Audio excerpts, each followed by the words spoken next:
have been texting and saying, Morena, any news today?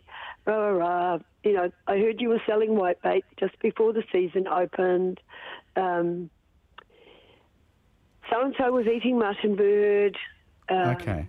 So that was game of you. Like So Fleur, it's all true. It sounds to me like you have a fairly good angle on who you think did this.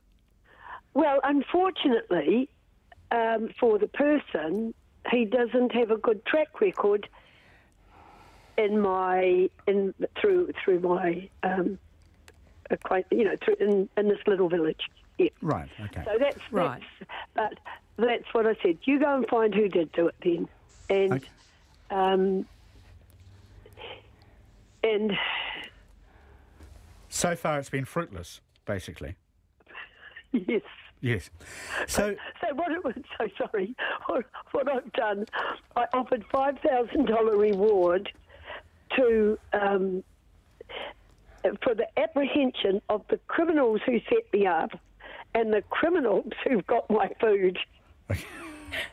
Criminals who've got your whitebait. They've got all my food, yes. And see, like, there's 20 buckets of mutton birds, 20 buckets of TT, and all our food is caught and processed. I don't think you call, well, they gathered their mutton birds, gathered their TTs, and I have traditionally bought off the same people. Mm.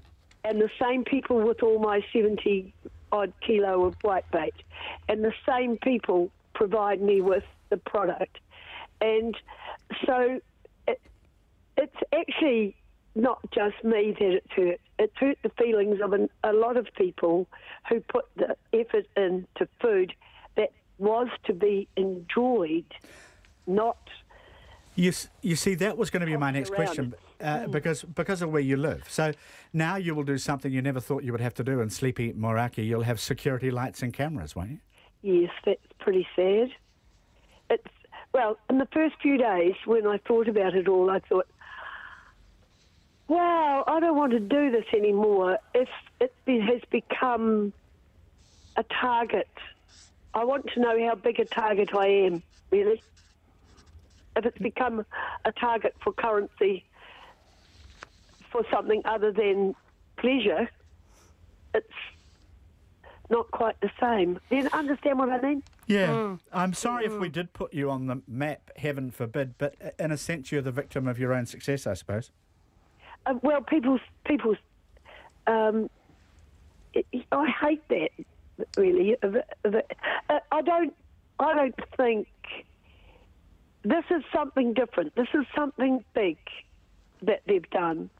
Like, you know, who could take away 70 to 80 kilo of whitebait in 250-gram bags and look after that?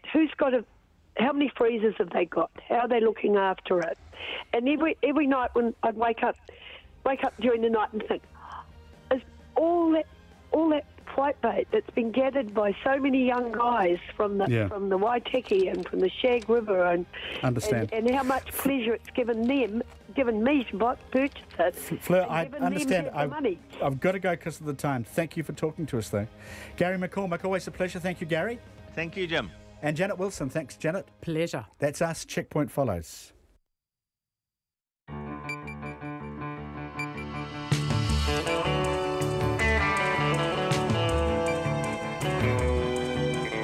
Tō te maira e hoa mai hei kōrero kei te haere hei kaupapa kei te karawhiua. Welcome to Checkpoint tonight. The government says the Pike River mine will be treated as a crime scene when re-entry finally occurs, and 2 family members talk about gaining access to the mine's portal.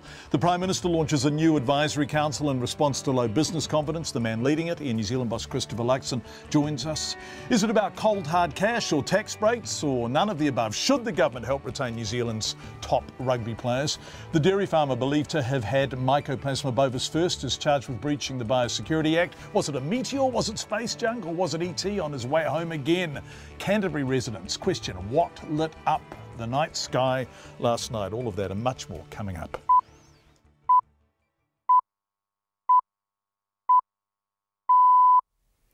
RNZ News at 5. Kia ora, good afternoon. Ko Katrina Batten tēnei. The Police Minister says the government is considering changing the law to give the police more powers over the makers and sellers of synthetic drugs. Stuart Nash says it's one possibility put forward by a governmental working group set up to look at ways to tackle the synthetic crisis. He says the Psychoactive Substances Act is not the right piece of legislation to deal with synthetic drugs, and it's looking at moving it under the Misuse of Drugs Act. This drug is incredibly cheap and it's very nasty, easy to make. But the police just don't have the powers at this point to go after those who are producing and selling this in the way they do if it was listed under the misuse of drugs. The Police Minister Stuart Nash. The first report from the government working group on synthetics is due in the next month. The former US Army security analyst Chelsea Manning has applied for a special visa to enter the country in 2 weeks' time for speaking engagements. Her conviction for leaking classified information about American diplomats and the military means the application will need high-level sign-off. Here's our political reporter Gia Garrick. Immigration New Zealand initially said it hadn't received a request from Chelsea Manning, but now says a technical issue prevented them from receiving her application. It says an appropriately delegated staff member is now looking at it. If it's denied, Miss Manning could take her case to the Associate Immigration Minister. The National Party is urging the government not to let the former military analyst into the country, saying the purpose of her visit is to profit from her crimes. But the Green Party says Miss Manning's call to leak the documents was brave, and it's in the public interest to let her in. From Parliament, Gia Garrick. Air New Zealand's chief executive says the new Business Advisory Council he's going to head will result in much better communication between business and the government. The Prime Minister announced the new council at a speech in Auckland this morning, where she made a direct appeal to business leaders in the face of flagging confidence, saying they have nothing to fear from the coalition government. The council will comprise 10 to 15 business leaders, whose job will be to give high-level and frank advice to ministers. Chris Luxan says having a direct line will help alleviate business concerns, but he does believe some of that's been exaggerated. I think it's been overblown, if I'm really honest. I sit running a business that actually has a lot of leading activity indicators around economic activity in this country, and I can tell you the outlook for Air New Zealand is incredibly strong, as I see it in other businesses as well. Air New Zealand's Chief Executive Chris Luxan. The chair of Waimea Irrigators says he's gutted by today's decision by the Tasman District Council, which means a dam proposed for Tasman is now off the table. The council was a partner in the $100 million Waimea Community Dam project, along with Waimea Irrigators and Crown Irrigation Investments. Council staff argued the case was strong for all of the partners continuing to collaborate. But growing ratepayer opposition has swayed some councillors, and they've voted by a narrow margin against the dam. Murray King of Waimea Irrigators says it's a huge disappointment. Oh, pretty gutted, to be honest.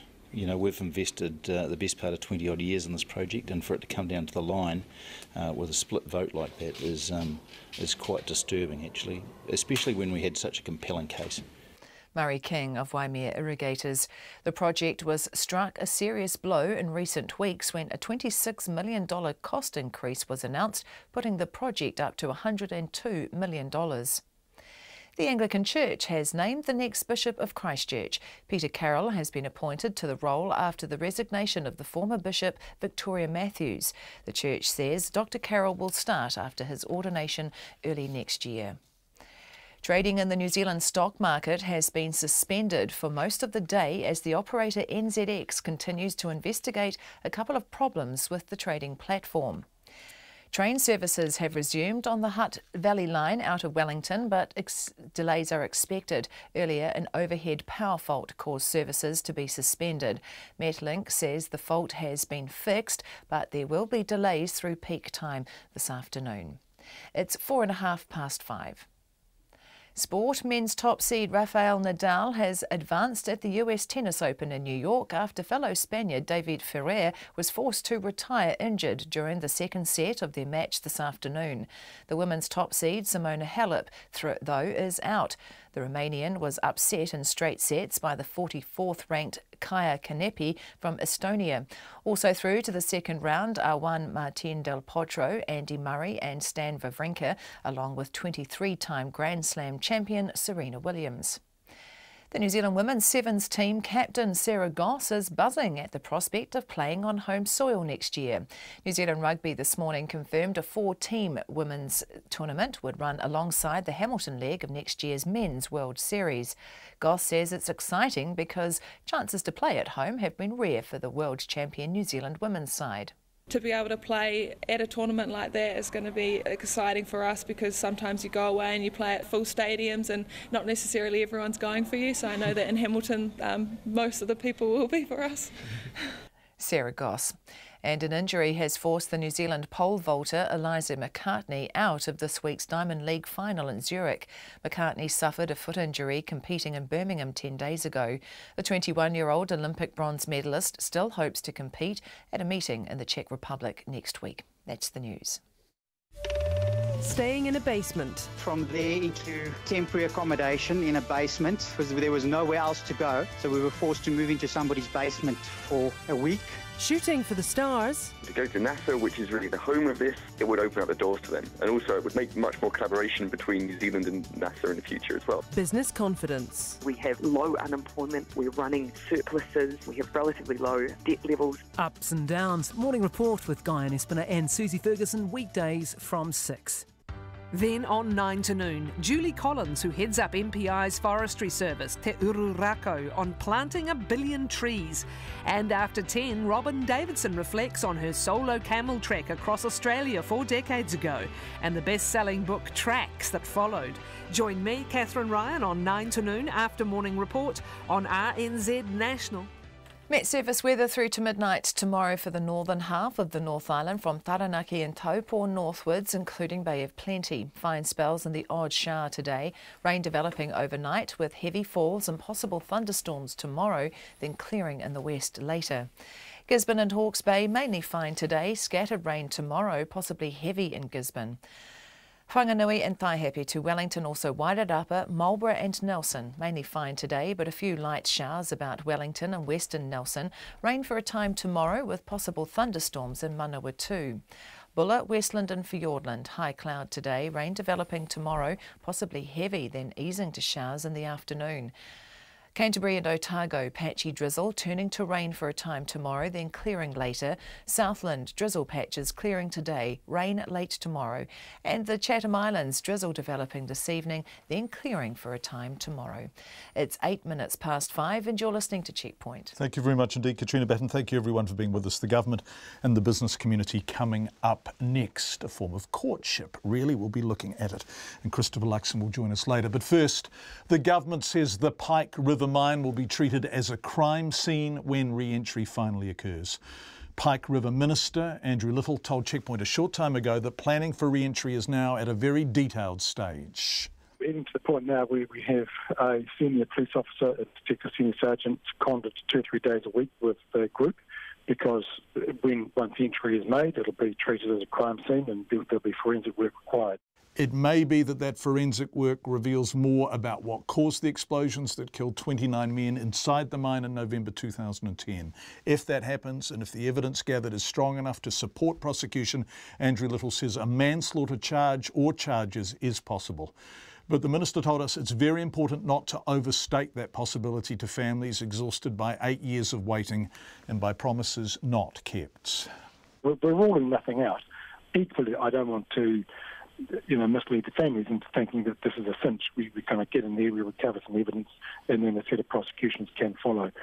We have to take this very carefully. Andrew Little. Although re-entry into the drift proper has not yet occurred, the Minister himself is one of a growing number of people to have entered the opening of the mine, as family members excluded for years from even going into the sealed-off mine entrance are now allowed to visit. They go to pay their respects, to see where their men have been lost and to be as close to them as they possibly can. Walking into the 30-metre portal, I just had all these thoughts about my husband's last moments underground that day, and even walking the 30 metres was just awful. Anna Osborne, whose husband Milton is in Pike. Just awful. For weeks now, family members have been allowed supervised access to the mouth of the mine, not the mine proper or even fully into the drift, but the 30-metre entrance portal which takes them to the seal. For some, like Bernie Monk, father of Michael. Personally, I didn't get much, it was quite emotional, but I didn't get as much out of it as I thought I would. But, because you've been at the coalface the whole time, you become really hardened. For others, like Anna Osborne, it was terrible. And having a look around, of course I was very emotional when I was fighting back tears the whole way through. But, I was looking up and I just thought, what a really miserable, cold shithole it was. It was damp, there was water dripping from the ceiling, it was dark, there was lots of bits of steel poking out of the seal, the 30-metre seal. The ground was really rugged, and I just, oh my gosh, our men walked into this place every day, and I only got to see the first 30 metres and I could see the daylight, when I turned back round. But, they kept going into darkness. Even 30 metres was once inconceivable. Solid Energy under the previous government were adamant no re-entry was possible. Even getting Solid Energy to discuss the actual risk and who was measuring it repeatedly defied us. This exchange with CEO Tony King from November 2016. How dangerous is that mine, do you believe? Oh, sorry, John, I'm going to need to leave this call. I apologise.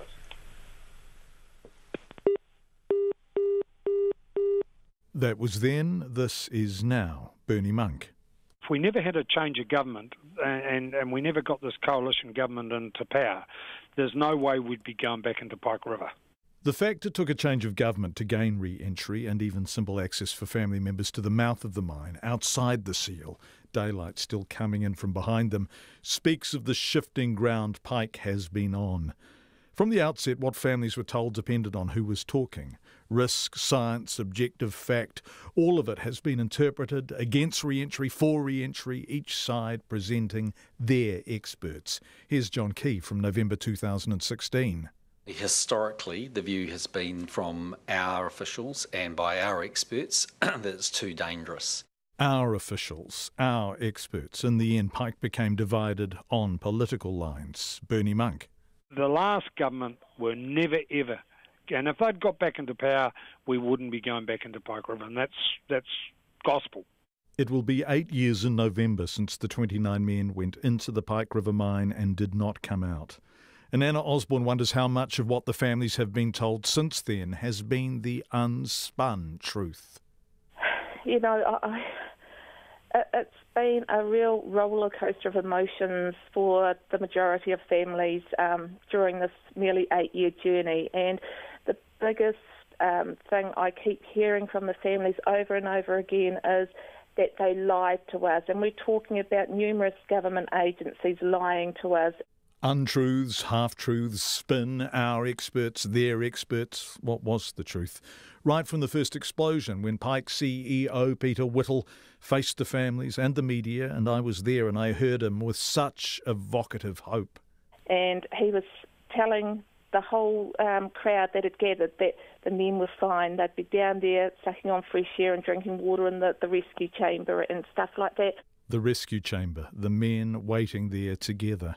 8 years on, Peter Whittle has a new job in Australia and the men still aren't out. For Anna Osborne, time does not heal those wounds. Why haven't you given up? I will never give up on my husband, John. I will never give up on my true love. I absolutely adored Milton. He stole my heart and he still has it, and I can't walk away from that. Anna Osborne lost her husband, Bernie Monk lost his son. He's driven still by the decision to not prosecute anyone. 29 men dead in a workplace explosion, and in July 2013, police determine no charges will be laid. They fought and fought. Anna Osborne and Sonia Rockhouse went with Nigel Hampton QC to the Supreme Court and won, quote, a declaration that the decision of WorkSafe New Zealand to offer no evidence in the prosecution of Peter Whittle was unlawful. Still no charges laid. That hurts my feelings. That makes me really angry. Move on, people sometimes tell them, but now they feel like they're getting somewhere. 30 metres into the mine, re-entry planning underway. They are, it seems, getting closer to their men. When she went in, Anna Osborne put her face against the wall to be as close to Milton as she could be, and she felt it vibrating. I was thinking, oh my gosh, it was almost like someone's at the other side of the seal, wanting to get out, because it felt like something was pounding on it. But I asked the experts afterwards, and they said it was just the fresh air that was being pumped into the 30 meals that would have rebounded off the top of the seal there and was coming back out. So, but I just visualised our men just pounding on the back of that seal, ready to come home. Anna Osborne, talking to us earlier, one of a number of family members who've been into that portal, just confirming what Andrew Little told us, if the evidence supports it, and that is a big if. They are treating the re-entry as a crime scene, and there is the possibility of a manslaughter charge if the evidence supports it. It's 16 minutes past 5. You're with Checkpoint on RNZ. Flagging business confidence is no longer the elephant in the room for the Prime Minister, but a big, massive, flashing neon sign. Jacinda Ardern made a direct pitch to an Auckland business audience this morning in a bid to convince them the coalition government's economics agenda is what they campaigned on and is not going to make it harder to do business. She's also announced an advisory council led by Air New Zealand CEO Christopher Luxan, who'll join us later on Checkpoint to give business leaders a direct line to government.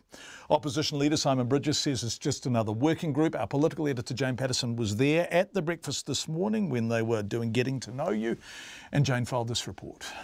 I'd like to ask you to please join me in welcoming to the stage, fresh from presenting the Bledisloe Cup on Saturday night, the Right Honourable Jacinda Ardern.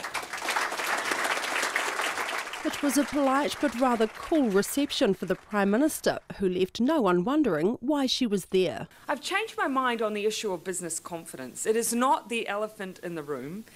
It's a flashing great neon sign with giant lights and fireworks going off behind it. We are all talking about it.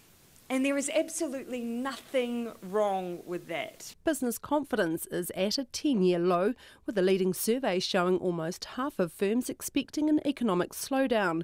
Ms Ardern went through the government's plans, including this promise about planned fair pay agreements that would set minimum terms and conditions across a whole industry, a bone of contention for business.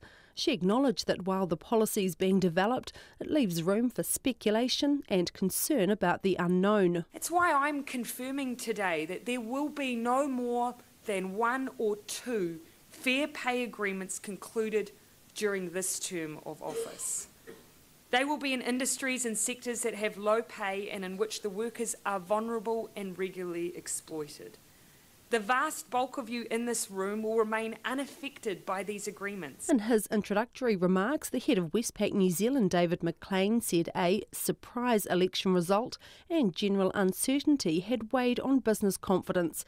He said that was partly because key policy changes in areas like industrial relations were not yet clear. But in my view, it's also time for the business community to get over the election result and just get on with business.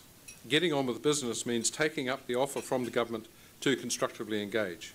It means not talking ourselves into a self-fulfilling spiral of doom and gloom which could have adverse economic consequences for all New Zealanders.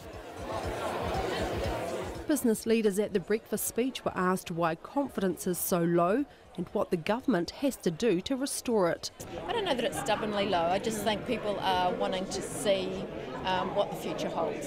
And so while you have uncertainty, people just fill that void. They start to think about what it could be.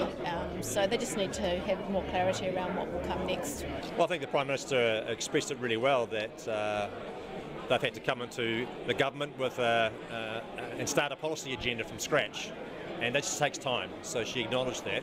I think secondly, the number of reviews that are underway provides uncertainty, and the Prime Minister highlighted that as being an issue for business. Businesses don't like uncertainty. Well, I think the Prime Minister laid out a couple of good issues that she's tackling. One is to set up a council, a national council, where businesses and government can talk together about resolving those sorts of things. So communication fundamentally is helpful. I just think change is a big thing for people. I know in our space we just keep doing what we're doing and getting in there and doing the best that we can. And I just think it's that change and uncertainty always puts people on the back foot. But I think the guys put it right. We've just got to get on with it and keep moving forward, and that's what we're trying to do. And New Zealand CEO Chris Luxan will head the advisory council, with the other 10 to 15 members yet to be named. He says having a direct line to the government will help alleviate business concerns, but he did believe some of that has been exaggerated. I think it's been overblown, if I'm really honest. I sit running a business that actually has a lot of leading activity indicators around economic activity in this country, and I can tell you the outlook for New Zealand is incredibly strong, as I see it in other businesses as well.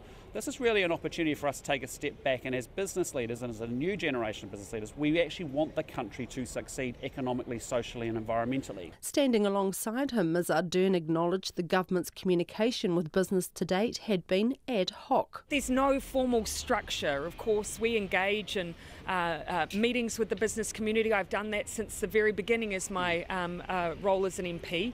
But like we have with the local government forums, I've seen benefit in actually formalising those arrangements, co-designing some of the areas where we might work together on, and having that formal structure works well for local government. I think it will work well for business. The National Party leader Simon Bridges dismissed the Prime Minister's speech in Business Council as just part of a hollow charm offensive. What the Prime Minister is doing is doubling down on this view that if she keeps on messaging, if she charms, if she keeps talking about relationships, that's somehow going to stem the plummeting business confidence and the economic downturn. It's not. Jacinda Ardern and the rest of her government will be hoping Mr Bridges is wrong when the results of the latest major survey, ANZ's Business Outlook, are released on Thursday.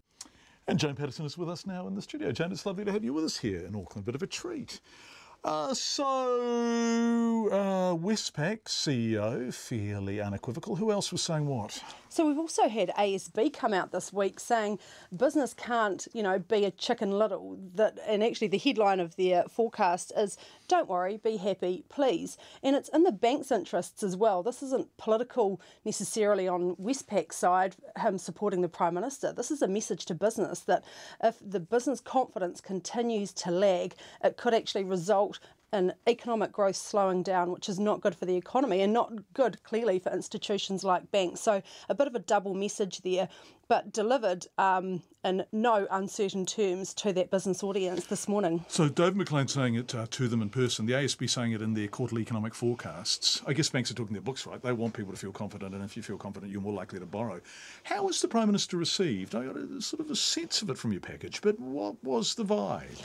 People were there obviously very keen to hear from her. They wanted to hear directly about what the government planned to do and exactly how that would look like for business. Now, she didn't give away anything clearly more than the government has already laid out publicly, except to guarantee that the fair pay agreements, now these are not in place yet, but they would set minimum terms and conditions across a whole industry, and that is a real problem for business. They're very, very concerned about it. So she said during this term of government there will only be 2 in place. So that was one solid thing that she could say to them. I would say that they were welcoming but not rapturous. And the people that we talked to afterwards, her speech was well received. But it's different, isn't it? We'll see when the business survey comes out on Thursday. And of course, that's not necessarily going to take in this time or this speech. But, that's when business leaders, firms, are really putting across their more honest views. Yeah, that's right, without the Prime Minister being within earshot. That's right. It's an absolutely fascinating story, this one, because this isn't tribe national as a rule, and that's glib of me. There'll be surprises. There'll be people across the political spectrum in that room this morning, but by and large, this is an audience that are predisposed towards national. But they have to work with Labor, because if they talk the economy into a corner, it's not good for them or their customers, right? That's right, and they will be concerned about some of the policies that Labor has signalled. And of course, we're in the first term, we have all of those working groups working through policy. And David McCain, again, another message to them was actually it is better that these policies are well thought out rather than fast rushed ideas that could still impact business. So there was very much that message. Sorry to interrupt, but in terms of the working groups, was there a sense of confusion? Were there people in that room this morning who didn't have a clue where the government was heading? I think it was more that the policy hasn't been developed. So again, the message was, you may have to wait. There will be uncertainty with that, but that's probably better. And I just recall Helen Clark and Michael Cullen going through the winter of discontent with business and doing a very similar charm offensive, really going out and trying to make those connections. And that situation did alleviate. It did become better, especially as economic conditions continued to be strong.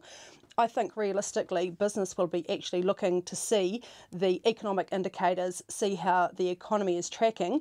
But again, coming back to Dave McCain, he says if you keep talking it down, it becomes a self-fulfilling prophecy. Don't talk yourselves into a funk, because that's not good for anybody.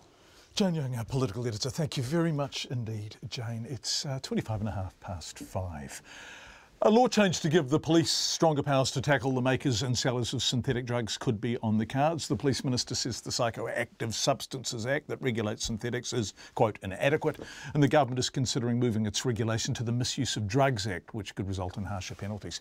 And as the government grapples with how to stop synthetics, help may be at hand for people who are addicted to the drug. In the Napier suburb of Maraenui, here's our Hawke's Bay reporter, Anusha Bradley.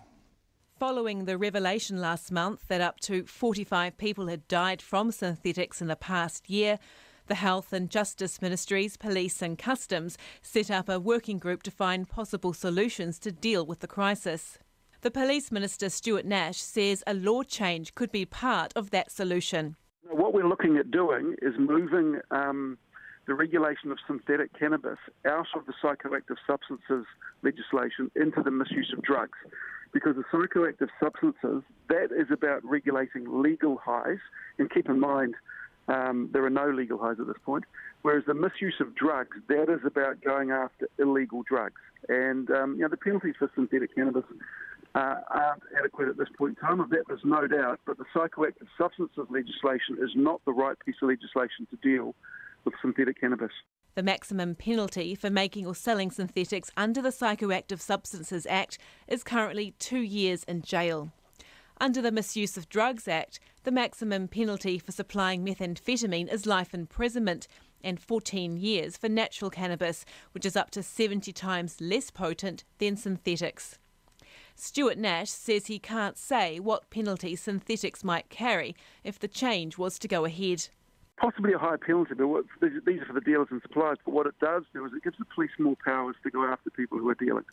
And so, the penalty regime, that's something you got to deal with. And I have nothing really to say on that at this point in time. But what I think we need to do is give the police the powers and the correct powers to go after people who are dealing and supplying this. Border control is also at the forefront in the battle against synthetics. There are more than 600 different compounds used to make the drug, and Customs intercepts a new one each week. Customs Minister McCain says staying ahead of the manufacturers is tricky. My understanding is you can subtly change a chemical within it and it becomes legal again. So we're constantly banning and then it's becoming legal. And that's my understanding of how synthetic cannabis gets in. So this working group that I've mentioned to you will need to address how we can jump ahead of it so that we're not always following it. Meanwhile, more immediate help is being offered to addicts who are struggling to quit the drug in Napier's poorest suburb, Maraenui. As RNZ has been investigating, residents who are hooked on synthetics say they've given up trying to quit because it's too hard accessing help. The Hawke's Bay District Health Board's Chief Medical Officer of Health, Dr John Gommans, says the DHB will investigate setting up an addiction outreach clinic in Maraenui, but only if the community wants it. We know from past experience that Maraenui is a community that doesn't like being done to by outsiders. It doesn't really want outside groups coming in to fix their problems. So we do need to consult about how they want us to do that in a way that works for them.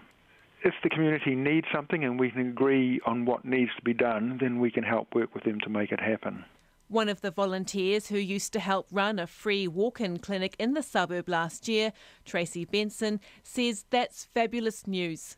We definitely need one because I'm a firm believer that opposite of addiction is connection. You know, if these people have somewhere to go where they can connect and talk about what's going on for them, you know, and know that there's support there, I think it would really help.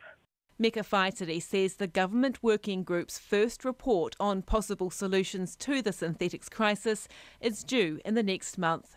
In Napier for Checkpoint, Anusha Bradley.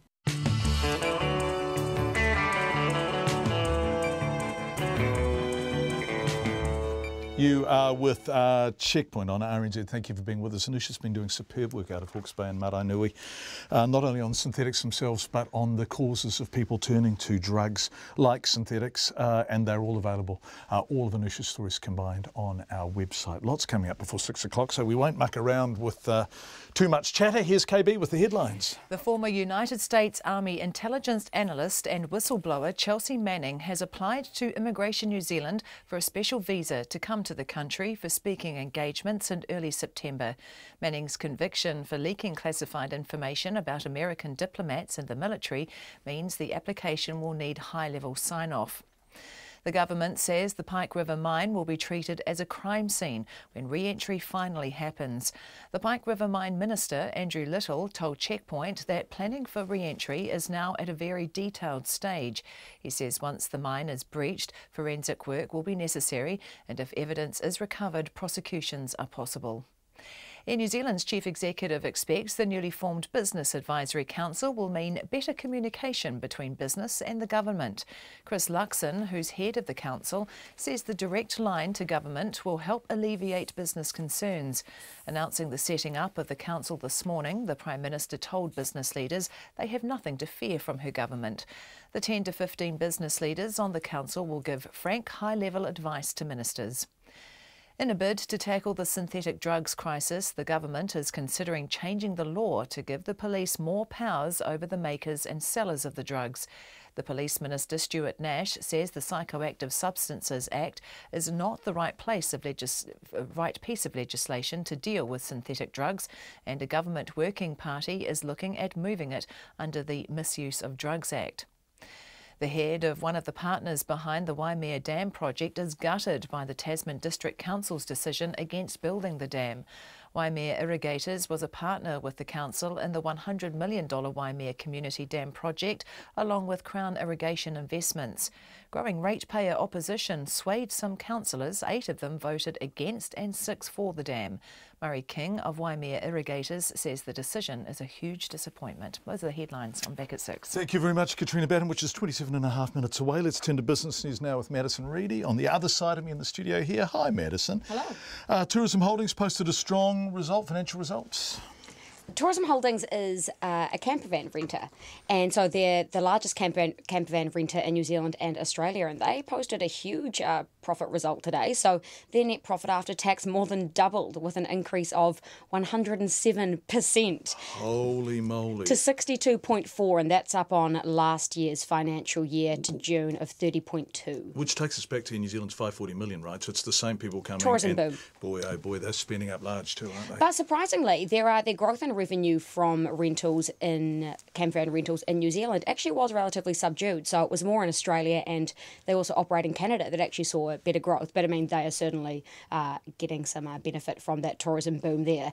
And within the year as well, that are obviously benefited so much to their books, they actually started a joint venture with the United States' biggest RV, is what they call it over there, maker, and they're called Thor Industries. So they teamed up, joined forces, and created a joint venture called TH2. RV are the super big camper vans, yes. Right? Yeah, right. Okay. And this joint venture is more of kind of a digital focus type business. So it's actually the parent company of some travel apps. You may have heard of one called Road Trippers, which operates here, and Campermate as well. And they're actually going to put some of that profit, an extra $15 million invested into that, to boost it over the next year. And they're pretty bullish about growth for that venture. Madison, we don't often talk about unions in business news, but Kiwi Rail's been praised for cutting a pay deal with the unions. What's this about? It's been called Landmark, so it's a bit of a special one, and the reason why we obviously kind of did give it that attention as well. So this deal's been cut between Kiwi Rail, which is obviously a Crown entity, and their own union, which is called the Rail and Maritime Transport Union. And it's a flat rate pay increase, which is different to your typical kind of union debate to get a pay increase for union members' staff. So it's a little bit different, whereas instead of just getting a flat increase across the board for all members, say take nurses, they pushed for a particular size of increase for pay and all staff get that at a certain time.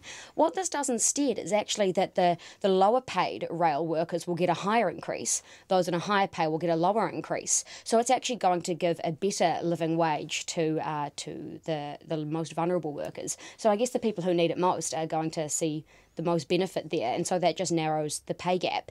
And what is also special about this is that it was made within a day. Now, obviously, I'm sure that you have covered many union, debates in your time. That's quick, in a matter of hours. And also, what's special about it is that it was made at grassroots level. So leaders from both sides stood out of the discussion and let it actually be sorted out between the people that affected. And the Council of Trade Unions has actually come out and congratulated them for that and said that other businesses and employers who are, usually take a lot of time to do this stuff have something to learn from this.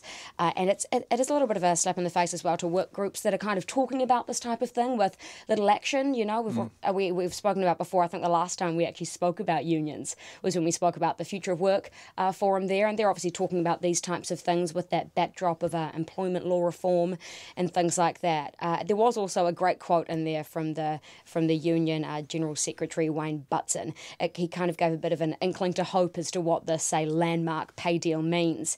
And he actually called it a small chink in capitalist armour because leaders did have to step aside here and it actually worked out better off. And he hopes this will see a new age of fairer pay deals, less greed and a more equal society.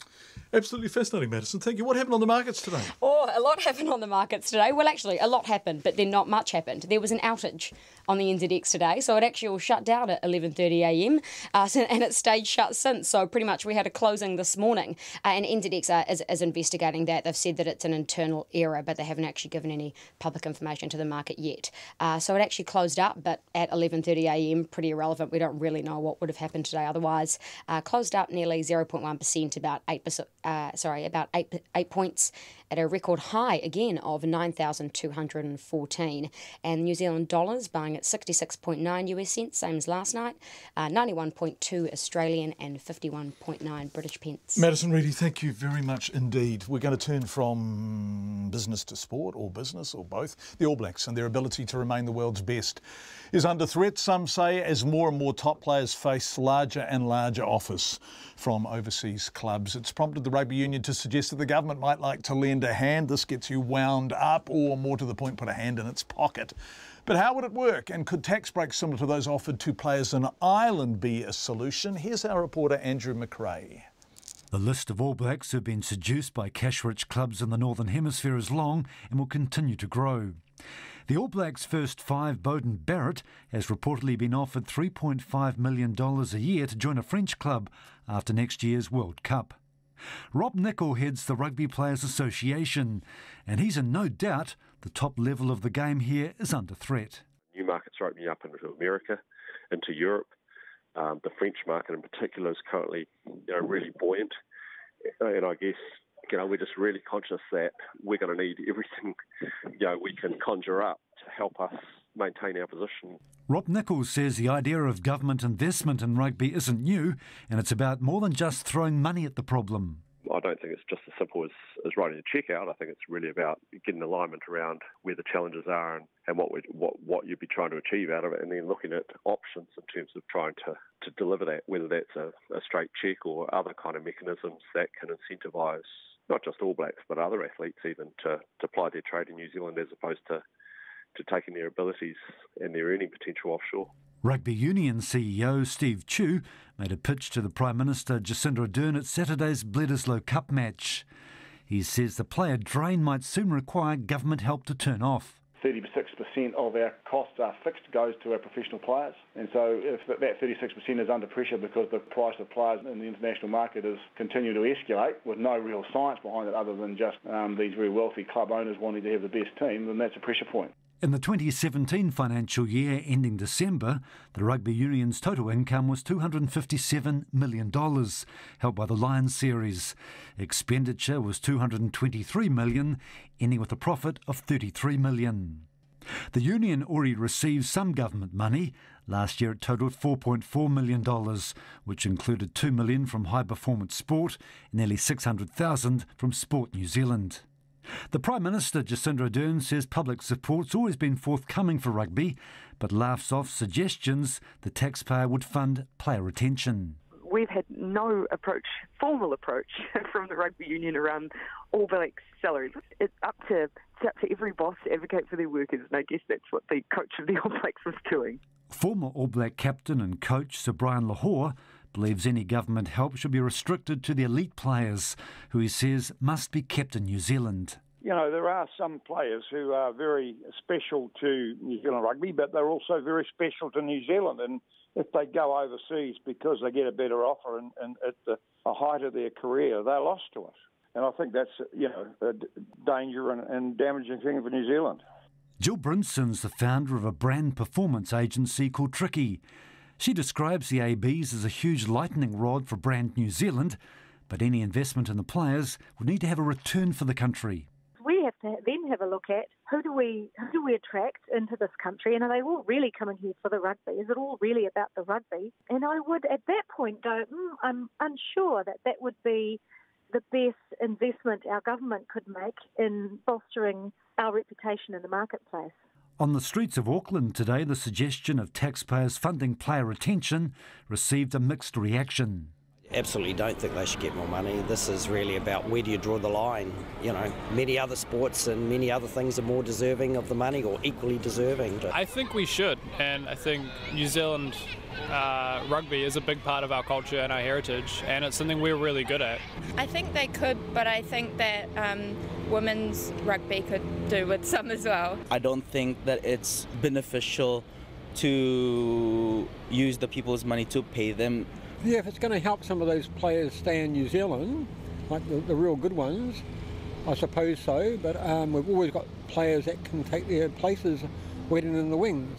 Rob Nichol from the Players Association says New Zealand should take a leaf out of Ireland's tax book, where players who end their careers there can claim back 40% of their tax. If you would apply that for New Zealand, for example, not just in terms of rugby, but potentially in sports people in general, as a young rugby player, if I play in New Zealand and I stay in New Zealand and I retire in New Zealand, I can actually go back and for a maximum of 10 years I could get a tax rebate on the tax that I've paid where I've earned a disproportionately large amount of my income in the early years.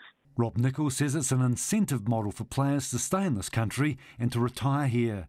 He says it works well in Ireland and is something this country should be looking at, and not just for rugby players. For Checkpoint, call Andrew McCrae-Tene. Now, Andrew's report got us thinking, where does the NZRU or New Zealand Rugby's money come from and where does their money go? Zach Fleming asked NZ Rugby's Chief Operating Officer, Nikki Nichol. So essentially our business model is generate as much income as we can to reinvest back into the game of rugby. So this year our forecast is to make about $180 million in revenue, and we're going to spend about $182 million, so a $2 million loss this year. So that's really, I suppose, the business model. It is quite lumpy, but what we try and do is break even over a 5-year cycle. Lumpy, I like that word. What do you mean by lumpy, though? So the reason it's lumpy is because we have events such as Rugby World Cups, which are actually quite lumpy from a negative perspective, because in those years we earn less broadcasting revenue because we play less matches. So you think about All Blacks have a different schedule, and Rugby World Cup get a lot of the income. And then in 2017 for us, it was lumpy in a positive way because we had the Lions series, so we made a $33 million profit. So what we try and do is we always look to break even over, I suppose, a 5-year cycle, and particularly the broadcasting cycles, because broadcasting is 50% of our income. And so that gives us a lot of certainty. We know our income out to the end of 2020. And so what we're trying to do is break even over the 5 years from 2016 through to the end of 2020. And then for the next couple of years, we've got losses forecast. What are your biggest income sources apart from that broadcast rights that makes up around about half? Yeah, so broadcasting about half, sponsorship and licensing 35%. So you think of it as, I suppose, the commercial aspects. And then match day revenue, 10%. So that's tickets to the test matches that we just saw on the weekend and so forth for domestically. And sometimes we have a revenue share model for some of the international tests. And then the rest is rats and mice around interest and other bits and pieces, a little bit of government funding in there as well. So about 3% of our income currently is government funding, but it's really broadcasting and sponsorship and match day. That's kind of the three big commercial levers that we have. And if we look at the other side of the coin, what are your biggest expenses? Yeah, our biggest single expense is the players. So we have a formula. So when we talk about our revenue went up, last year as an example, 36.5% is the formula that we have with the Players Association, and that really is our player payment pool. And out of that, that's what we pay all of our salaries for our All Blacks and our professional players, our Blackburn Sevens, and now we are also playing our 28 of our Black Ferns as well. And so as revenue grows, that number goes up. Obviously, when it goes down, we can't continue to spend at the same rates, and that's why we do have a little bit of an overhang at the moment, because we've made investments to people, i.e. the salaries that we've agreed as part of our negotiations, to sort of overspend some of that sort of Lions money to make sure we could retain the talent that we had. So if I'm an All Black, I'm hoping for a Lions tour every year then.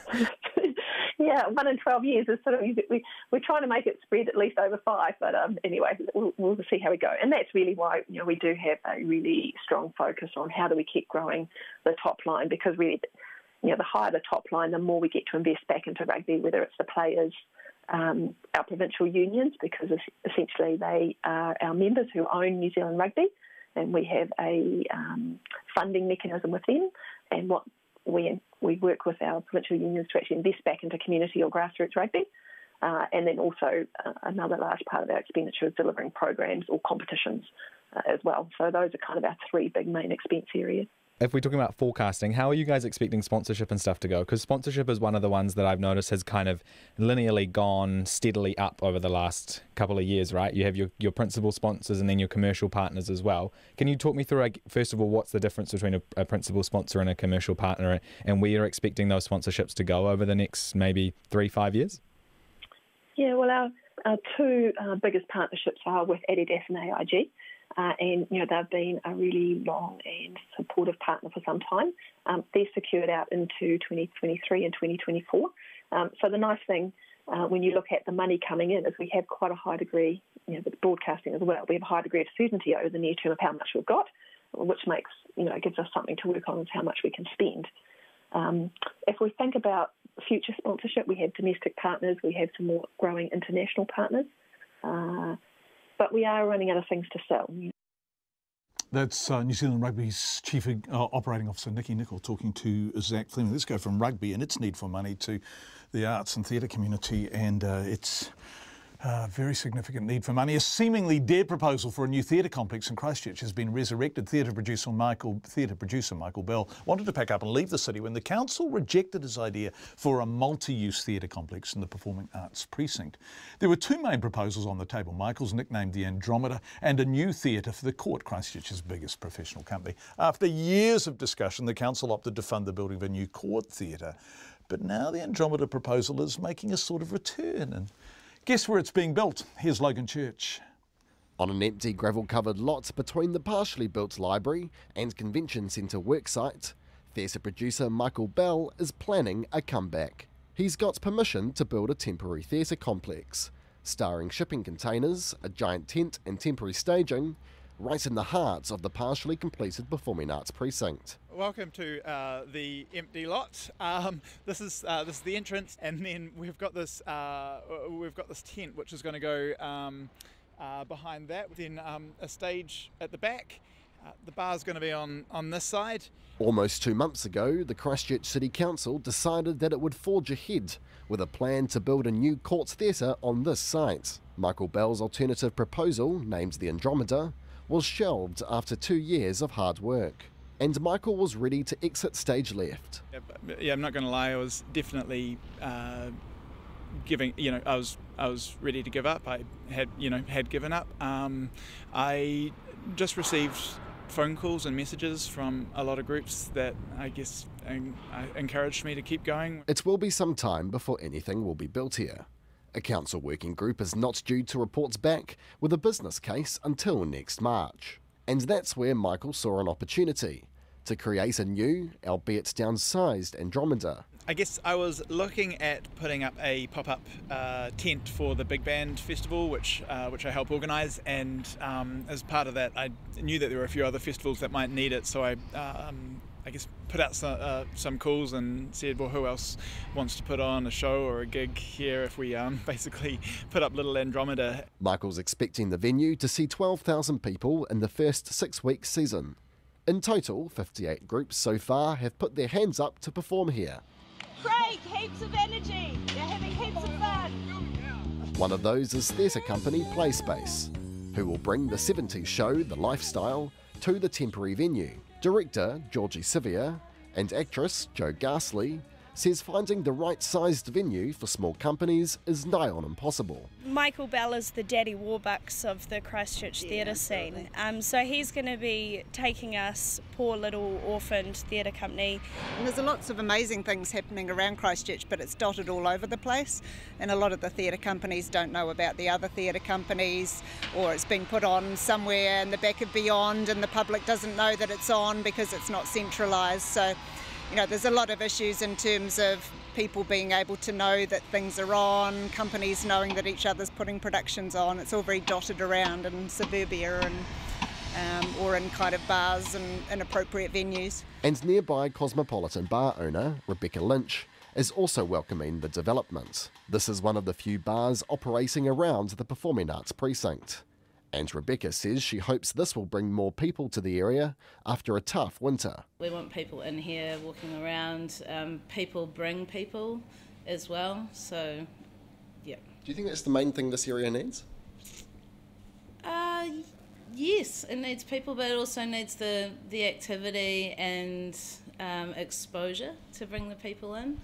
This whole project does come with a hefty price tag, $60,000. Although Michael Bell says a quarter of that will come from the council, and it is only temporary. But Mr. Bell is still holding on to the hope of a permanent location.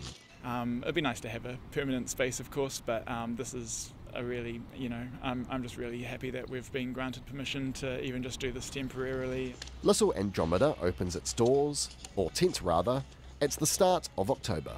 In Christchurch for Checkpoint, call Logan Church Tandai.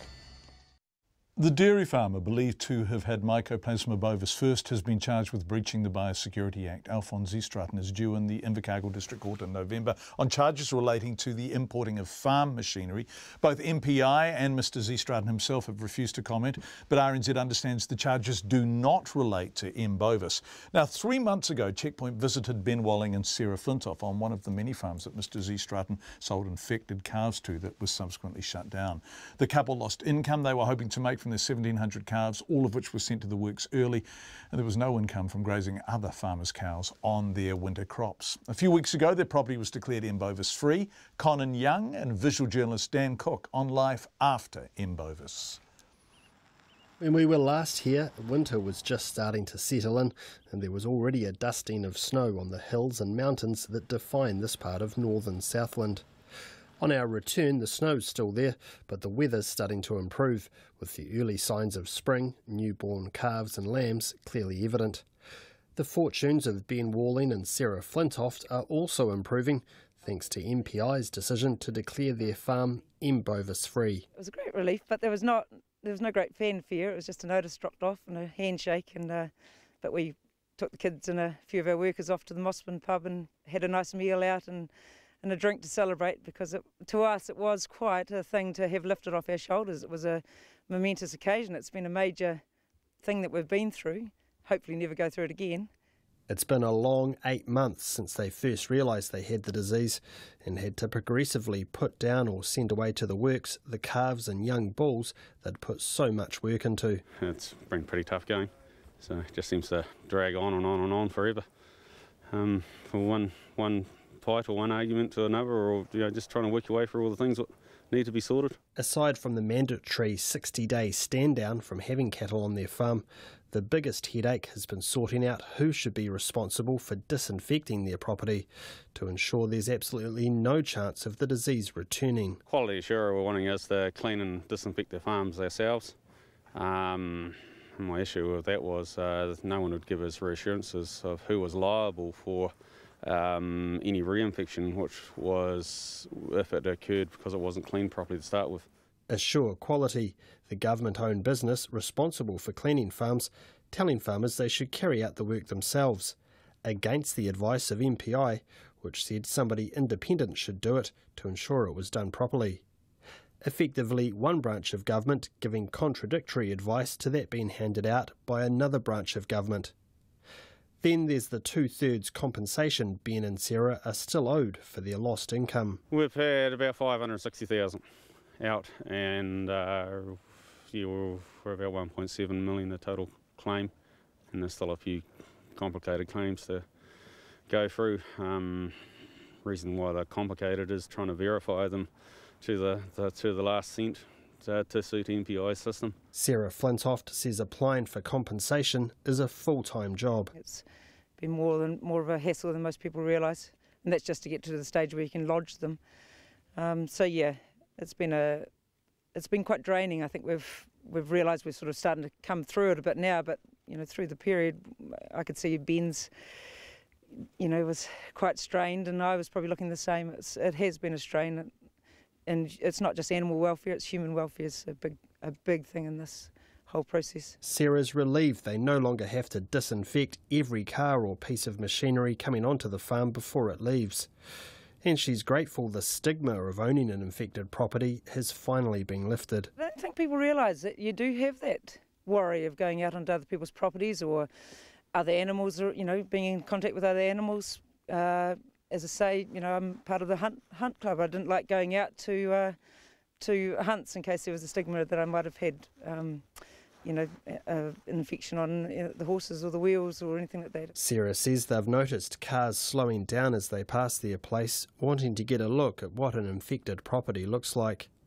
But she's thankful none of their 3 school-aged children have experienced any of the bullying that's been reported by some living on infected farms. So I rang the school principal in January before the school went back and said, look, we've got a bit of a problem going on the farm, just keep an eye at the kids for us. The signs are going up at the gateway, so the bus will be pulling up there every day, and just make sure that, they're kept an eye on. But I've checked with the kids and they said, look, no one's mentioned it, everyone's been in support, and that's just...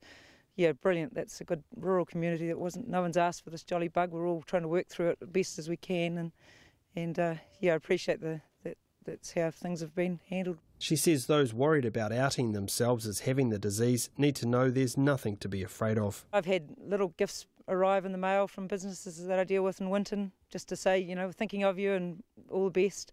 Friends call in with gift hampers and all sorts. I must say, the community's been amazing.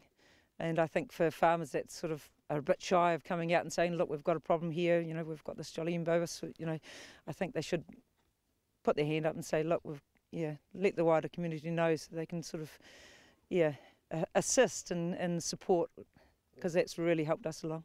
As for what they'll do next, Ben says their days of fattening up calves for beef are numbered.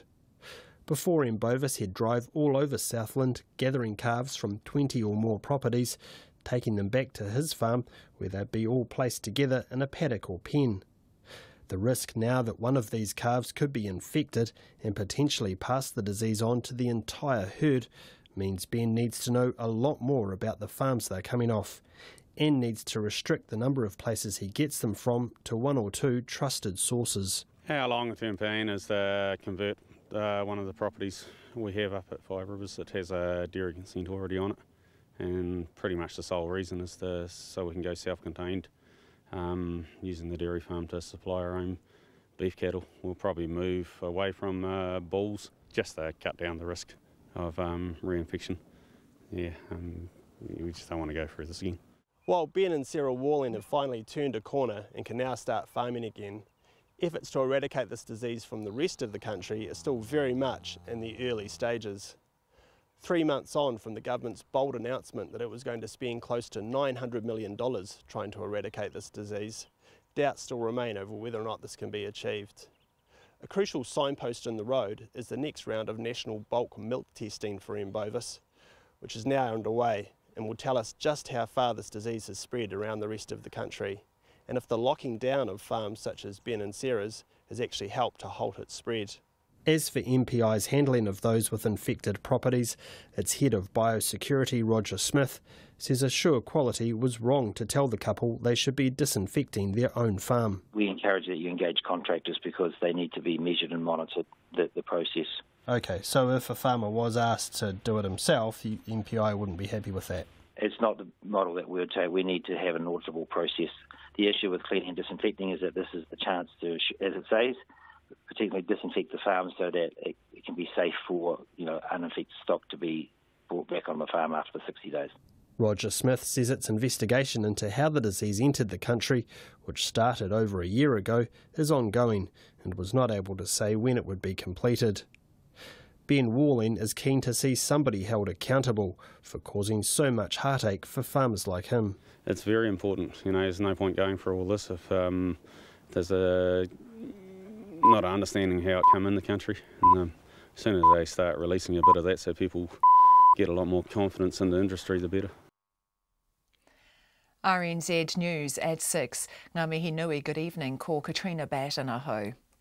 The government says the Pike River mine will be treated as a crime scene when re-entry finally occurs.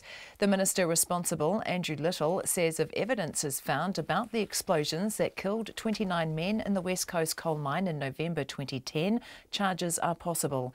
He says planning for re-entry is now at a very detailed stage. Even to the point now where we have a senior police officer, a detective senior sergeant, seconded 2-3 days a week with the group, because once the entry is made, it'll be treated as a crime scene and there'll be forensic work required. Andrew Little says if any evidence found is strong enough, manslaughter charges could be considered. A law change to give the police stronger powers to tackle the makers and sellers of synthetic cannabis could be on the cards. The police minister says it's one possibility put forward by a governmental working group set up to look at ways to tackle the crisis. Anusha Bradley reports. Stuart Nash says the Psychoactive Substances Act is inadequate to deal with synthetic cannabis, and the government is looking at moving it under the Misuse of Drugs Act. He says harsher penalties for making and selling the drug are likely, but the move would also give police more powers to search properties. A police briefing paper on synthetics obtained by RNZ shows the police support legislative change, but they also want a health-led response. The first report from the government working group is due in the next month. Ko Anusha Bradley aho. A corrections officer trainer has agreed training scenarios cannot emulate real-life dangerous situations inside the country's maximum security prison. Robert Hogan-Rad is giving evidence at the trial of 3 officers charged over an attack on a prisoner at Paremoremo prison last year. Edward Gay reports. Initially, Robert Hogan-Rad said Wiremu Paikia used excessive force when he went to the aid of another officer and applied a figure 4 leg lock to a prisoner, breaking his ankle. But under cross-examination, Mr Hogan-Rad was told an orthopaedic surgeon would tell the court that compound fractures happen in a variety of ways, including slipping down a grassy bank. Mr Hogan-Rad agreed that evidence would change his view on the amount of force used. He also agreed with the defence lawyer that training scenarios often involve corrections officers practising on each other, and they offer little resistance. Mr Hogan-Rad agreed the scenario Mr Paikia faced could not be emulated in real life.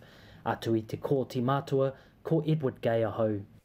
The National Party wants the government to deny the ex-US Army intelligence analyst Chelsea Manning entry to the country. Tickets are being sold to 2 events next month to hear her speak in Auckland and in Wellington. Chelsea Manning was sentenced to 35 years in prison for leaking classified government documents, which was reduced to 7 years. Her criminal conviction means she'll need a special visa to get into New Zealand. National's immigration spokesperson Michael Woodhouse says other countries have denied her entry and New Zealand should as well. But the Green MP Golriz Garaman says she sees no evidence to suggest Ms Manning is a risk and she should be allowed in. The last of 17 people on board a people smuggling boat which ran aground in far north Queensland have been found today and are now in custody. The boat was found abandoned in crocodile-infested waters near the Daintree River mouth on Sunday, and those on board fled into the rainforest.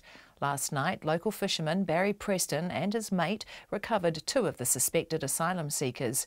Mr Preston says they treated them to a spot of crabbing before handing them over to authorities.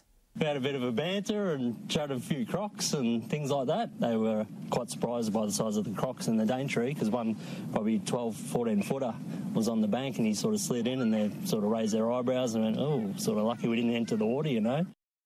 Barry Preston says the men did not have good English but indicated they'd been trying to get to Sydney. An investigation has been launched into how the boat managed to slip so far into Australian waters undetected. 2 Hutt Valley firefighters who shielded a woman from falling debris on a cliff face have received citations for saving her life. Daniel Oliver and Scott Duganzich were today commended for their courage and bravery. Ali McLaughlin fell down a cliff in Lower Hutt in September last year. She says if it weren't for the firefighters, she wouldn't have got married in May. I think about them all the time, especially on my wedding day and leading up to my wedding. You know, I was just so grateful to think that, you know, I was able to, I guess, have the best day of my life and marry the person that I love, knowing that I wouldn't have been able to do that and walk down the aisle if they weren't there for me that day. Ali McLaughlin. It's 5 minutes past 6. Sport. The head of Rugby Australia says the under fire Wallabies coach Michael Cheika has the body's full support and will see out his contract. However, Raylene Castle, who's set to meet with Cheika today, says the body can't just ignore the team's below par performances across the first 2 Bledisloe Cup tests. Cheika's current deal runs out after the 2019 World Cup. Meanwhile, the New Zealand women's rugby star Portia Woodman says seeing the pride in her male counterparts get from playing at home has her excited to do the same. New Zealand Rugby this morning confirmed a 4-team women's tournament will run alongside the Hamilton leg of next year's Men's World Series. Watching the men's play at home, it's special, and you know, we hear about the Wellington Sevens, the Hamilton Sevens now. It's such an awesome tournament. To have the chance to be able to play alongside them and have this really awesome tournament to start off with, I can't wait and really, really excited. Portia Woodman. The men's world number 1, Rafael Nadal, and 23-time women's Grand Slam champion Serena Williams are through to the second round of the US Tennis Open. Nadal advanced after fellow Spaniard David Ferrer was forced to retire injured during the second set of their match, while Williams cruised past Polish player Magda Linnet 6-4, 6-love. The Jamaican sprint champion Usain Bolt expects some nerves when he makes his debut for Australian football side the Central Coast Mariners on Friday. The 8-time Olympic gold medalist admits he's still short of fitness and struggling with the speed of the game ahead of the A-League pre-season hit-out against an amateur side. That's the news.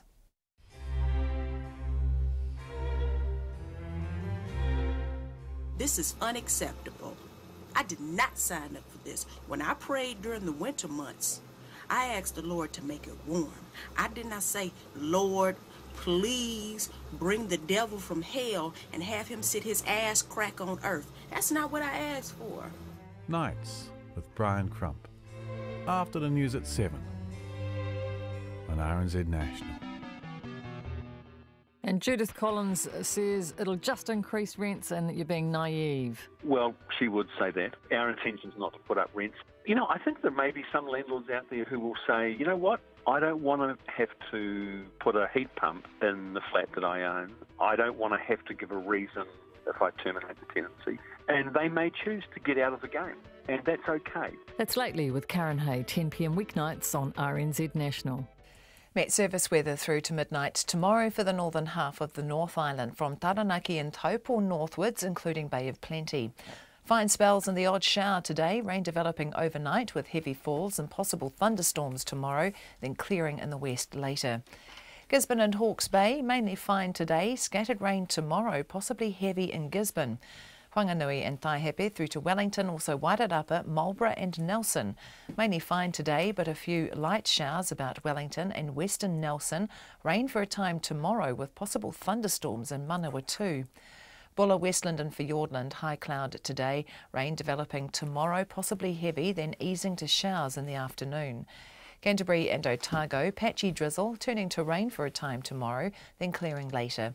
Southland, drizzle patches clearing today, rain late tomorrow, and for the Chatham Islands, drizzle developing this evening, then clearing for a time tomorrow.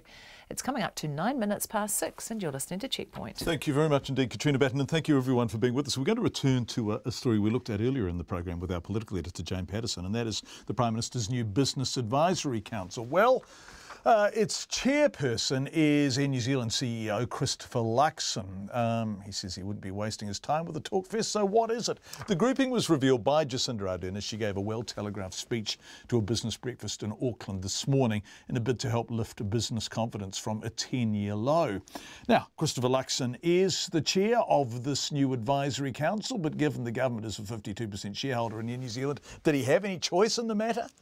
No, look, I'm kind of old-fashioned. I believe if your Prime Minister asks you to do something, you do it. And I think that's what it's really about. I think the great thing is that I've known the Prime Minister for several years now. We've talked a lot about business issues. And the reality as we go forward is that, the formation of a Business Advisory Council, I think, is a really great way for a political leader to get some really good, consolidated business and economic thought coming through. Business New Zealand are talking about clarity and certainty. In other words, the business community needs to know where it stands in terms of government policy. Business New Zealand is singling out employment. Is there a lack of clarity around government policy? Well, I think that's some of what's driven some of the uncertainty that's come through in some of the business confidence surveys. And I think the Prime Minister did a great job this morning, actually, of just addressing that issue up front. And I think, I'm starting to unpack where the business and economic agenda is going and giving business that clarity and certainty that it needs.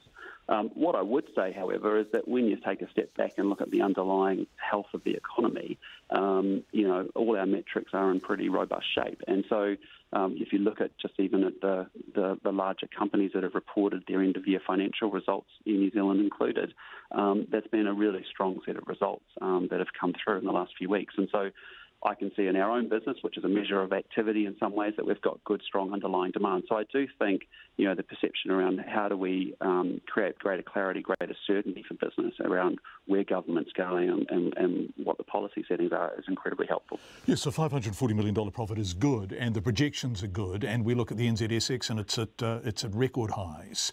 That's completely at odds with what the surveys are telling us. So is that tribal petulance? Is it simply that the business community doesn't, by and large, vote Labour, and are they having a sulk? Or is there other stuff that we ought to be worried about? China and America trade wars, uncertainty over economic policy in the US, the weakening New Zealand dollar, although that's good for exporters. Are there other issues at play? Yeah, look, I think there is. I mean, I think, you've got global conditions that are causing some uncertainty. There's no doubt about that. I mean, a China-US trade war is not good for anybody. We've got a coalition government, which is a new reality for people to deal with, and that's a change as well.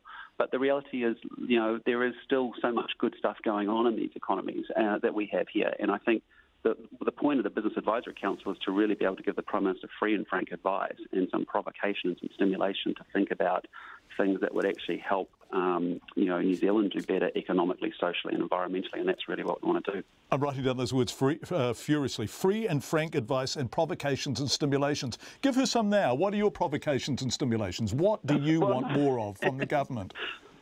Well, I'm going to work that out in the next few weeks, to be honest with you, John, because I actually want to do it with a team of diverse business leaders that really can capture all the views of business across New Zealand. I think in the spirit of the way business advisory councils work around the world, it's really important that the Prime Minister or the President has a leader that they can go to that can consolidate some of that view.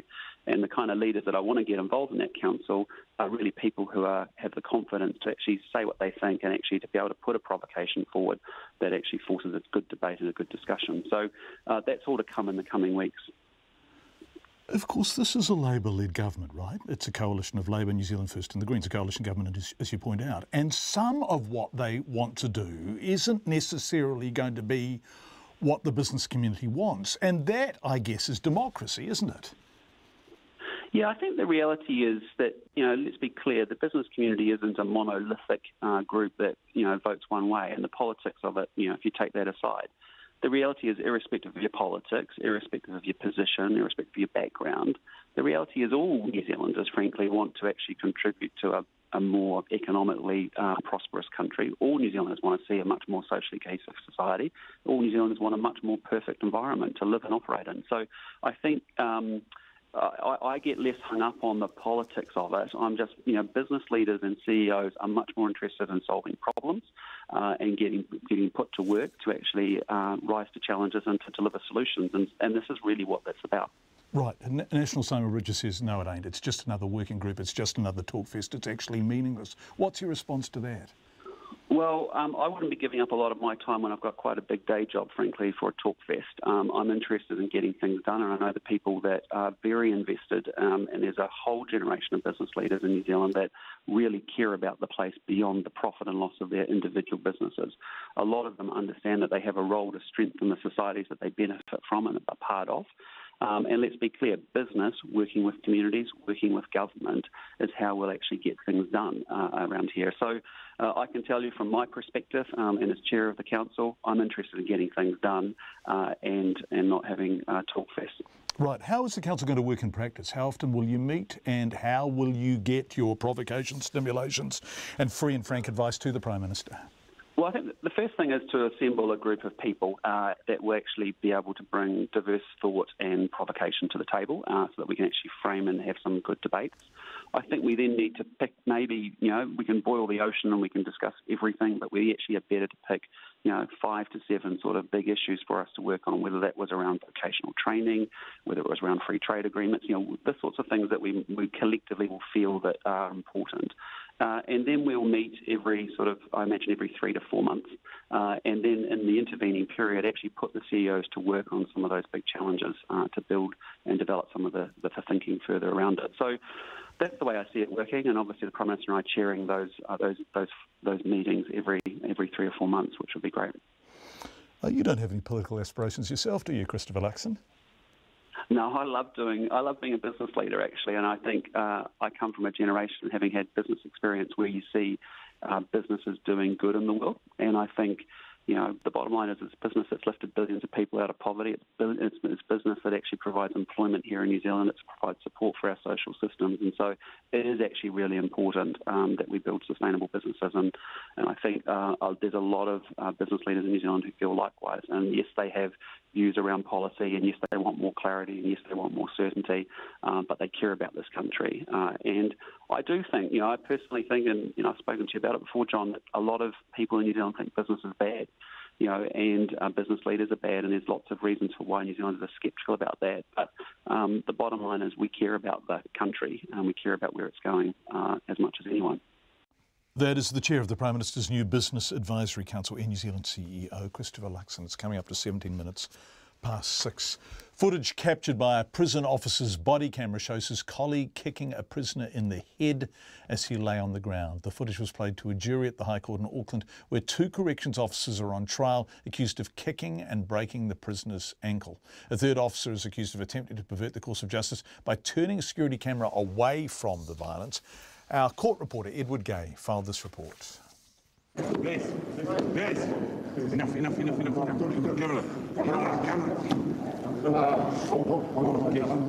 Detective Sergeant Steve Brewer reviewed the footage captured by the body camera and other fixed security cameras around Paremeremo prison as the police investigated how prisoner Mitai Angel got his ankle and leg broken.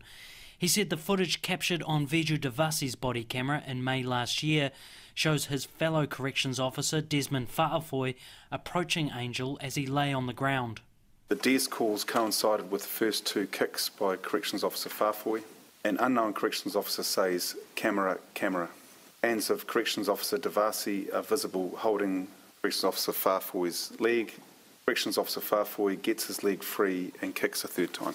Earlier, another piece of footage captured on the prison security cameras shows another corrections officer, Wiremu Paikea, crouching at the legs of Angel. The officer appears to be struggling. When he gets up and moves away, Angel's foot appears to be unnaturally at right angles from his leg. A third piece of footage, which we're not allowed to broadcast, shows prison officer Viju Devasi in the control room of Bravo Block using the equipment. The Crown says he's adjusting the CCTV camera, moving it away from the action. Former prison officer, now police officer, Sophie Stevenson, explained how the situation blew up. She was waiting on a stair landing to receive prisoners. The first prisoner that came up was Trent Wellington. He came halfway up the stairwell towards me, looked at me, looked back down, looked back up, and then ran back down the stairs, back down to where he'd come from. She said she thought that was strange and followed him downstairs. Wellington was throwing punches at Leroy. So I ran straight down and tried to tackle Wellington. As I tackled Wellington, I looked to my left and I saw Desmond Pafoi with two prisoners kind of on top of him, Angel and Hutchins. And they were both swinging at his head and neck area. And I saw a lot of blood on the back of Des's head. Miss Stevenson ran to help Mr Fa'afoi and grabbed the prisoner Hutchins, pulling him away. She said Hutchins punched her in the face and pushed her over before she tackled him. The trial before Justice Gordon and a jury continues. Mo te hōtaka o te ahi ko Edward Gayahau.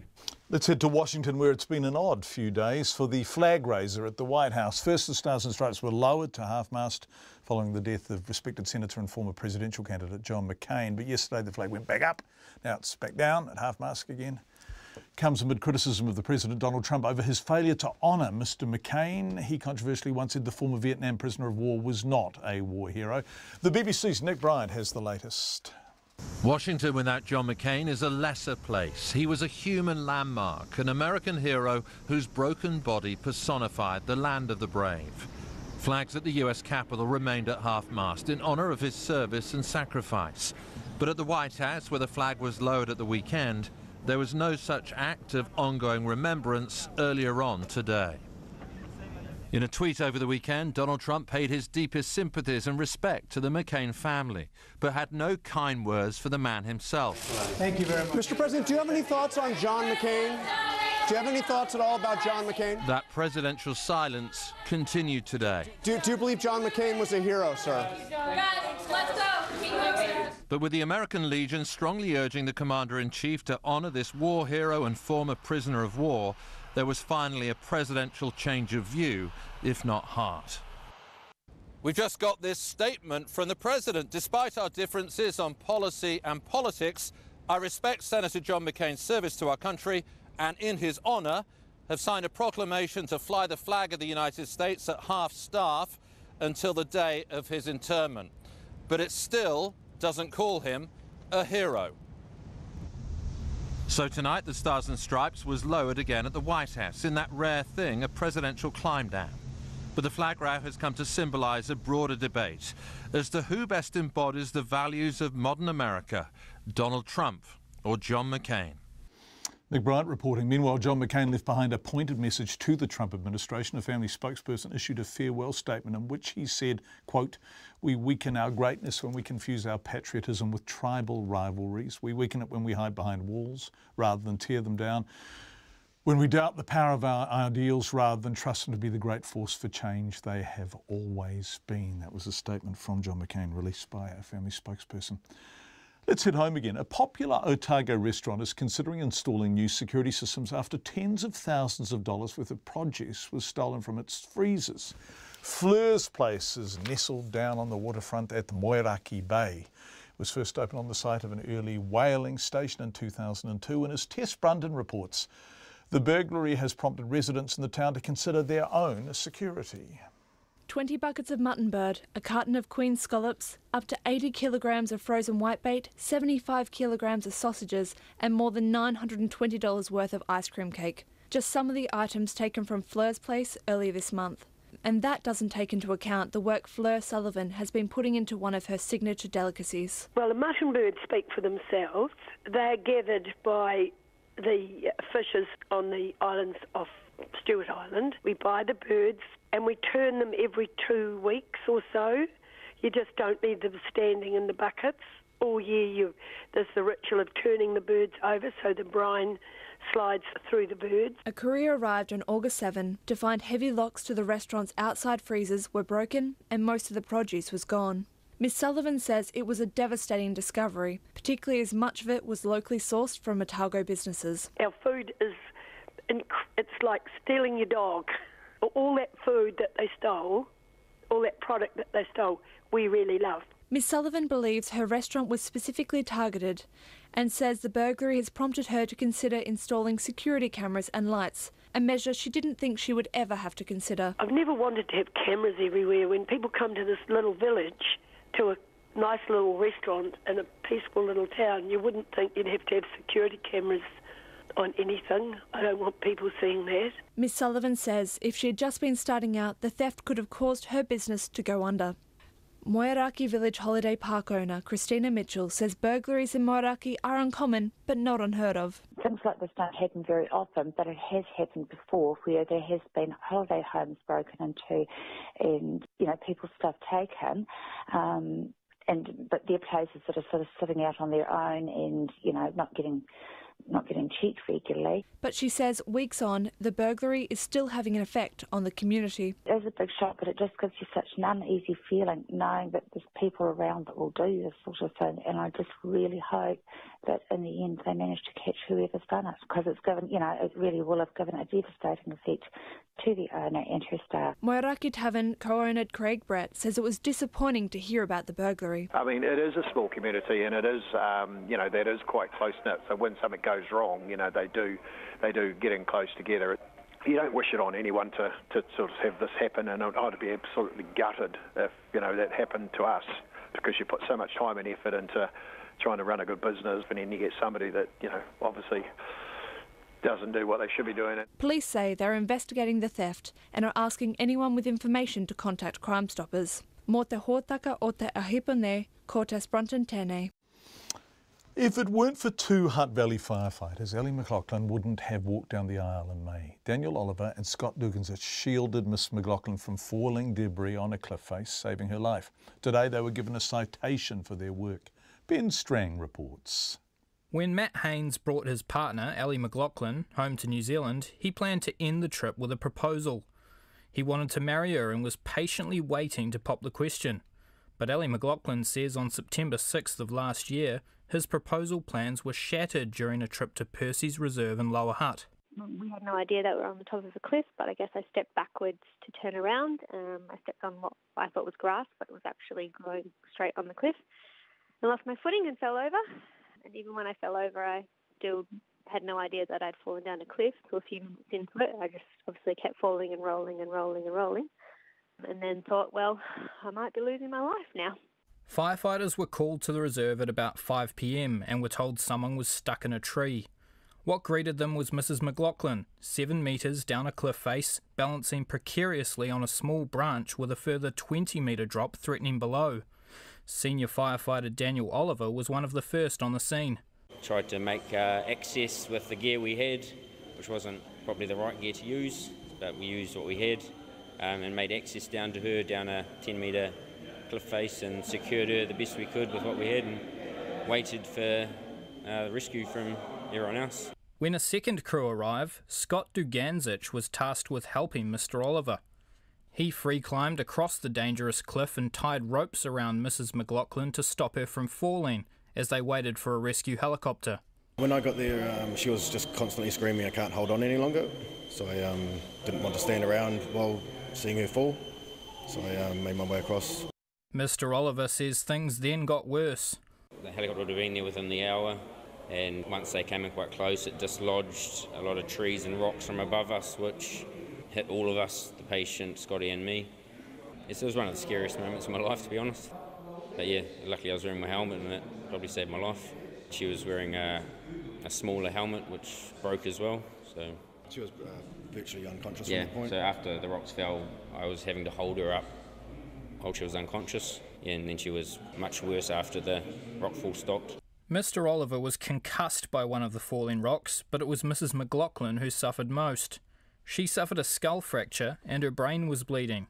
Spine, rib and hip fractures were also of concern, and she could only move one arm. But after a 5-hour wait, she was carried to safety. The accident meant Mr. Haynes didn't get to end his trip home with a proposal, but he did make the move a couple of months later. There's not really words to thank someone enough for helping to save your life. I think about them all the time, especially on my wedding day and leading up to my wedding. I was just so grateful to think that, I was able to, have the best day of my life and marry the person that I love, knowing that I wouldn't have been able to do that and walk down the aisle if they weren't there for me that day. Fire and Emergency Chairman Paul Swain gave the firefighters their citation and says it's a rare honour. It's only the second time a citation has been awarded in the past 2 years. For Checkpoint, this is Ben Strang. Just before we go, is it a meteor? Is it space junk? Is it ET? Those are questions North Canterbury stargazers are grappling with after a dramatic sighting last night. Photos taken about 6 o'clock from all over North Canterbury show what looks like a massive smoking object hurtling from the sky, and pictures of the thing have gone viral today. Lisa Murray was at home looking after her family's animals when, as she told Logan Church, she heard an unusual sound. I just actually had gone outside to feed my animals. Just to feed up with the veggies and things, rabbits and guinea pigs, and looked over out to the west and saw this odd thing coming from the sky. I did hear a noise. At the time I didn't even think it was a sonic boom, but now that people have mentioned that's what it was, it makes sense. I wasn't really sure. I sort of heard a bit of a rumble and then heard what best description would be, dropping a boulder or something really heavy into the back of a truck. That sort of really big, loud bang noise. And we do live not too far from a landscape supply place, so I sort of thought, maybe that's all it was. But, now that I've read people describing the sonic boom, it sort of makes sense. That was Lisa Murray from Rangiora. We'll try and find out what it was for tomorrow night. Thank you for being with us on Checkpoint for tonight. Back tomorrow at 5. RNZ News headlines at 6:30. The Pike River reentry minister, Andrew Little, says charges may follow if evidence is found inside the mine about the explosions which killed 29 men 8 years ago. The National Party wants the government to ban ex-US Army intelligence analyst Chelsea Manning, who's applied for a special visa to come here for speaking engagements. And the High Court has thrown out a bid by Trans-Tasman Resources to mine iron sands off South Taranaki. Though our next news and weather is at 7. Ron Cain was an American record collector who formed strong connections with New Zealand musicians. Now some of them have contributed to an album made in his memory. I'm Nick Bollinger and I'll be uncovering the story of the Record Man, a tribute to Ron